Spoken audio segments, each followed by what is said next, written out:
Hello, everyone. Greg Coverdale of Civitas Partners. Thank you very much for joining me today. And today we're going to be talking about dealing with a very difficult and challenging life event, and that's the death of a spouse.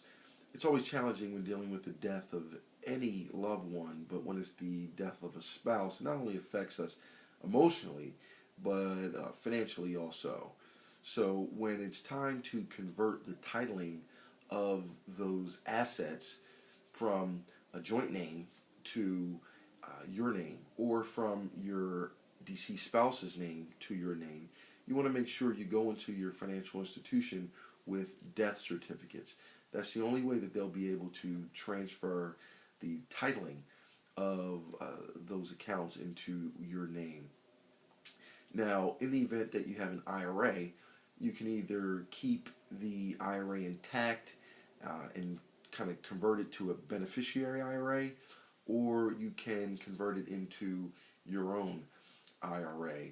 And the best way to determine what's the most efficient way for you to do it is to seek the counsel of your financial advisor, and they would be able to help you make that best decision.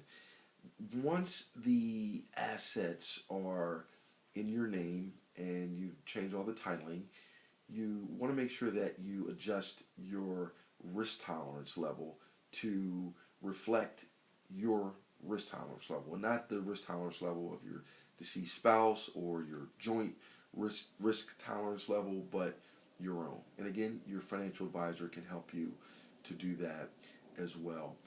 Now, if you have qualified money, or if your ex-spouse had qualified money, deceased spouse, excuse me, you want to make sure that after you've titled the assets into your name, that you've listed beneficiaries that you would like to receive these assets upon your death. That is very important.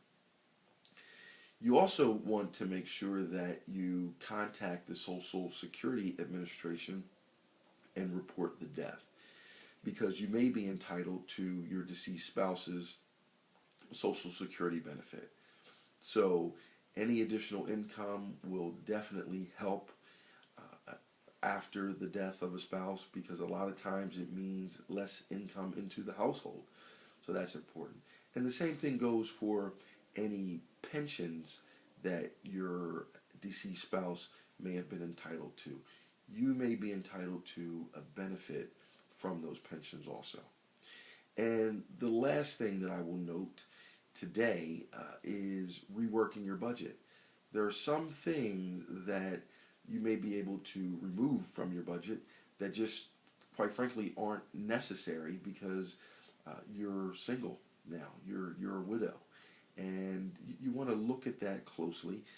And it may help to go over that with your advisor to just see what you can kind of remove from your budget to make it a more efficient and effective, uh, well-run household. So, again, thank you for joining me today, and please visit our website. It's www.civitaspart